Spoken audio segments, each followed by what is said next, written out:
So this is the part 2 for how to completely set up your trading brokerage account through TD Ameritrade. So we can download Thinkorswim and be able to start actively trading.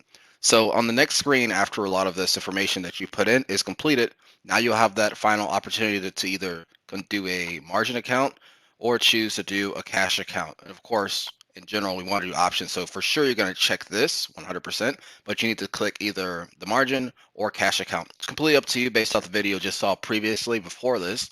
So I'll leave that to you. After that, now there's two very important things that you have to pay attention to. Otherwise, you'll have to go back and change this later on potentially. So first things first, you need to set what level of options trading do you want. There's 1, 2, 3, and 4. We don't need 1 at all because we don't trade covered calls and covered puts. What we basically do is that we purchase calls and puts. So that would be tier 2, and also tier 3 has as well. Only difference, as you can see, it just depends. It's like if you did standard cash, so this one up here, then you'd pick the tier 2. If you wanted to do the margin, right, which is this, then you can go ahead and pick tier 3. Again, it doesn't matter. It's just up to you and your personal preference of which one you want to basically do. But that would be whatever you choose. Typically, again, most people would go ahead and just choose cash account and then go ahead and choose the tier 2 for this one, like this woman did. And this had her screenshot on her computer that she sent me. Sorry if this looks messy, but yeah.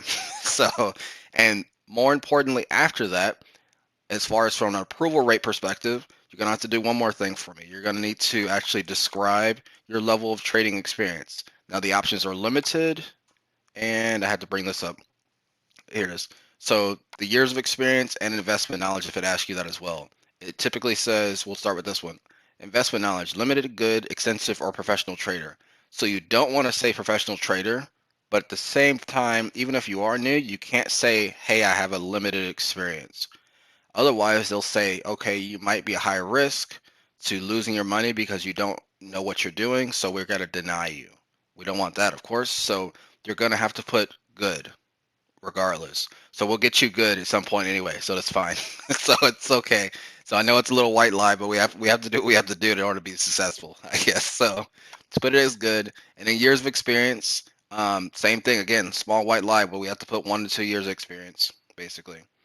If you don't feel comfortable, go ahead and give it a shot. Maybe do the less than 1 year if you want to, right? But again, I prefer if people put the 1 to 2 years, if I can click it or whatever. If you can do the 1 to 2 years, the check mark, just to make sure you fully get approved. If you don't get approved, and let's say you did the less than 1 year just because from comfort level, you don't feel comfortable with that, then all they typically do is they say, hey, it's denied. If you do have, if you don't have enough experience or et cetera, here's a few questions that I want you to get answered. As long as you can answer these correctly, I think it's like 10 or so. It's a quote unquote test or quiz. Then we'll approve you for options. So just shoot your coach over some questions and then we can just get them answered for you. It doesn't really matter, to be honest with you. They're usually pretty straightforward and simple. But those should be the only 2 questions as far as that concerns. If there is any more, because of course these pages change on a regular basis, just keep in mind our thought process when we did this. So hopefully that makes sense, and I'll leave it at that.